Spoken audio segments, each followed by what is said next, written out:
자, MTNW 주쌤 김도영 전문가 기다리고 계십니다. 전문가님 안녕하세요. 안녕하십니까. 필식 주쌤 김도영입니다. 네, 리뷰부터 가겠습니다. 23일에 주셨던 승일이 지난주 목요일 무려 20% 넘게 최고가 기준으로 수익률을 기록을 했는데 리뷰 부탁드리고요. 아무래도 우리 투자자분들이 코로나 바이러스 때문에 좀 두려움에 떨고 있을 것 같은데 어떻게 대응책 세워보면 좋을까요? 네, 우리 필시 코너 같은 경우는 현금 비중 자체가 이미 일정 부분 이상이 좀 올라와 있는 상태인데요. 오늘 사실 이 부분을 먼저 시작하기에는 장중 부분에 좀 확인할 것이 있습니다. 그 이유는 상해 쪽과 관련돼서 중국 쪽의 시장의 A50 시장 같은 경우는 대폭락이 발생되고 있기 때문에 이 부분은 오늘 아침 초반에 먼저 공포 매수는 좀 확인해보고 이 코너를 통해서 확인할 것들 보고 보자라고 말씀 좀 드리는데요.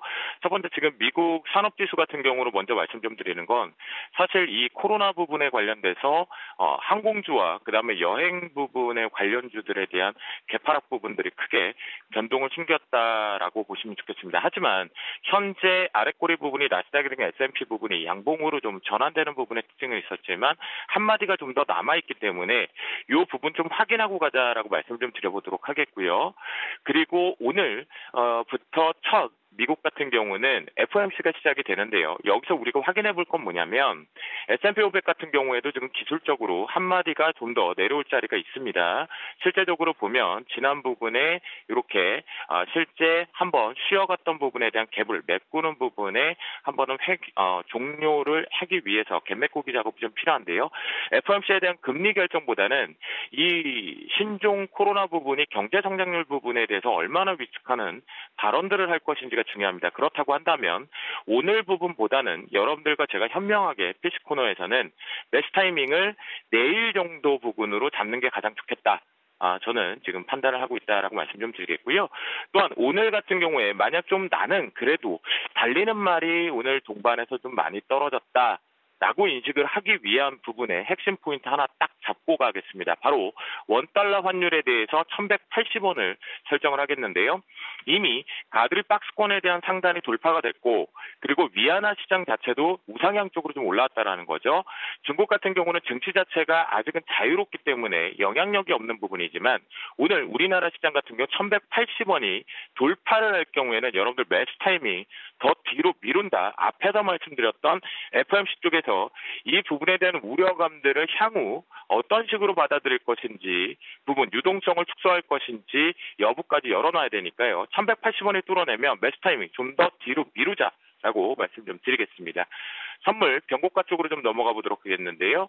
오늘 고점 같은 경우는 이미 갭 부분이 좀 떨어질 것으로 중요하기 때문에 실제 여러분들과 제가 한번 이미 직선으로 그어두자라고 했던 300.75포인트를 설정을 하겠습니다.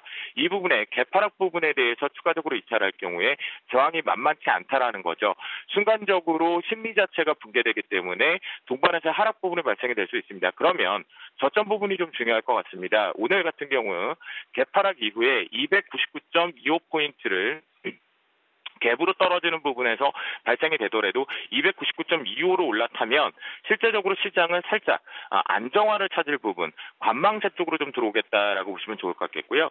하지만 299.25의 저점 변곡가마저도 이탈할 경우에는 실제 시장은 충격 자체가 우리나라가 동반해서 시간차를 두고 어제 일본 시장 쪽의 움직임과 동반에 또다시 한번 추가적인 하락 부분이 열립니다. 그렇다고 한다면 선물 지수 때까지 이 부분이 하락 쪽에 대한 공격을 확대할 경우에 295포인트. 그러면 선물 지수 쪽으로 비교해 봤을 때 코스피 시장이 2200포인트가 살짝 붕괴되는 부분이 발생될 수 있다는 거 열어두시도록 하겠습니다.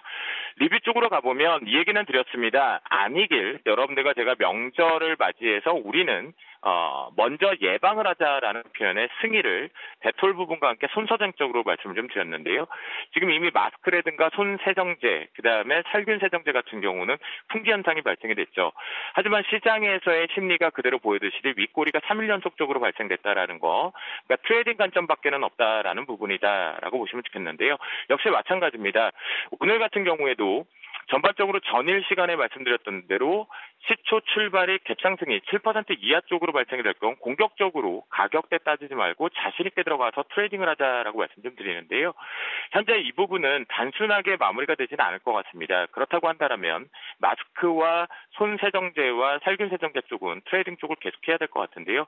승일 같은 경우는 이미 보유자 부분도 해당이 되겠지만 신규 매수자 같은 경우에도 오늘 아침 부근에서 출발과 함께 12,000원의 돌파 이후 안착을 하면서 갈 경우에 다시 한번 고점이 돌파되는 트레이딩이 발생이 된다라고 열어두시면서 대응해보자. 그렇기 때문에 현재 기준에선 보유자 기준과 실제적으로 신규 매수자 기준에서 12,000원을 지지력 및 익절가를 좀 잡고 신규 같은 경우는 손절 라인을 잡고 대응하자라고 말씀 좀 드립니다. 그렇기 때문에 오늘 필식 테마 역시도 관련된 거를 다시 한번 반복을 좀 드려보도록 하겠는데요. 첫 번째 종목 쪽으로 8호를 보면 실제 먼저 반영돼서 올라왔습니다라는 부분이겠죠. 그러면 사실 냉정하게 조금 쉬어간다라고 했을 땐 요만큼 정도의 메꾸기 작업이 좀 필요했었는데요. 연휴 동안 상당히 안 좋은 뉴스들 전반적으로 시장에 우리가 삼성전자뿐만이 아니라 실제 SK하이닉스 그다음에 전반적으로 현대차, LG화학 부정적인 뉴스들이 상당히 많았었거든요. 그런 부분에서 8호 같은 경우도 이 눌림목보다는 추가 상승 부분들이 열어지고 있기 때문에 여기서 중요 포인트는 하나가 오늘 아침 갭 부분에서 4,000원이 돌파 나가는지가 포인트다. 라고 말씀 좀 드려보도록 하겠고요. 그렇다고 한다면 우리는 3,800원에 대해서 강력하게 지지가 나오는지 또는 이탈할 경우에는 빠져나오는 전략으로 트레이딩 관점에 강력한 지지력 또는 손절 라인을 잡고 대응해 보도록 하겠고요. 승일은 앞에서 말씀 좀 드렸습니다. 세 번째 종목으로 대정화금인데요. 실제적으로 지금 손세정제 쪽과는 제약사들뿐만 아니라 신종 바이오 쪽 섹터 종목군들에서도 손세정제에 대한 매출 추이 부분을 언급을 하고 있거든요. 애경산업 같은 경우도 화장품 틈새 쪽에서 손수정제 매출이 증가되는 부분들이 전반적으로 보이는데요. 하지만 대정화금 같은 경우에는 우리가 살균 소독제 쪽으로 좀 놓고 판단해보자라는 부분에서 역시 7% 부분에서 갭 이하 쪽으로 출발할 경우는 따라가자라는 부분이겠고요. 그 부분이 발생이 된다고 하더라도 16,300원을 강력한 지지력 및 순절 라인을 잡고 트레이딩을 하자. 라고 말씀 좀 드리겠습니다. 마지막으로 대봉 LS인데요. 대봉 LS 같은 경우는 앞에 대정화금과 다르게 실제적으로 추가적으로 양봉이 좀 발생이 됐는데요. 여기서 여러분들이 하나를 잊으시면 안 될 것 같습니다. 분명히 명절에 우리가 체크한 것 중에 하나가 이 신종 코로나 바이러스 부분을 얘기하고 있었지만 돼지열병에 대해서 다시 한번 계속 언급이 되고 있었거든요. 그러면 두 가지의 교집합을 놓고 판단을 해봤을 때 관련주들에 대한 트레이딩은 계속 필요하다. 그렇다고 한다면 지갑이 열리는 부분에서는 마스크와 손사정제, 살균 소독제 같은 경우는 계속해서 매출 추이가 단기적으로도 열리겠죠. 최소한 이것이 제가 보는 관점에서는 한 달 이상 부분은 발생이 될 거거든요. 그렇다고 한다면 대봉 LS가 대정화금보다 좀 더 타켓치가 될 것으로 판단이 되는데요. 오늘 출발과 함께 이 직전 고점 부분인 8,000원 부분에 대한 돌파 포인트가 나온다면 역시 따라가자라는 트레이딩으로 잡고 손절감이 강력한 지지력 부분을 역시 8,000원 부분보다 조금 더 낮은 7,900원을 손절 라인으로 잡고 대응을 해보자라고 말씀 좀 드립니다. 전반적으로요. 주말 부분과 연휴 부분을 다 놓고 판단을 해보면 시장의 삼성전자에 대한 업택률 그리고 실적 부분으로 발생이 되었던 삼성바이오로직스 같은 부분들이 오늘 체크포인트가 될 건데요. 여러분들 만약에 삼성바이오로직스라든가 현대차 같은 종목군들이 오늘 시장의 방어 성격이 들어오지 못한다면 앞에서 원달러 환율 추이 부분에 달러원 부분이겠죠. 1180원 자체도 돌파를 한다면 매수 타이밍 반드시 뒤로 미루자. 그리고 보유 비중이 높으신 분들 같은 경우는 여러분들께서 한 번은 조금 신템포를 두고 내일 정도로 다시 한번 열어보자라는 관점에서 오늘 철저하게 추가 하락 공격 여부를 꼭 체크해야 된다. 잘 만들어놓은 현금 급하게 쓰지 말자라고 말씀 좀 드리겠습니다. 오늘도 화이팅해서 외쳐봅니다. 오늘도 들식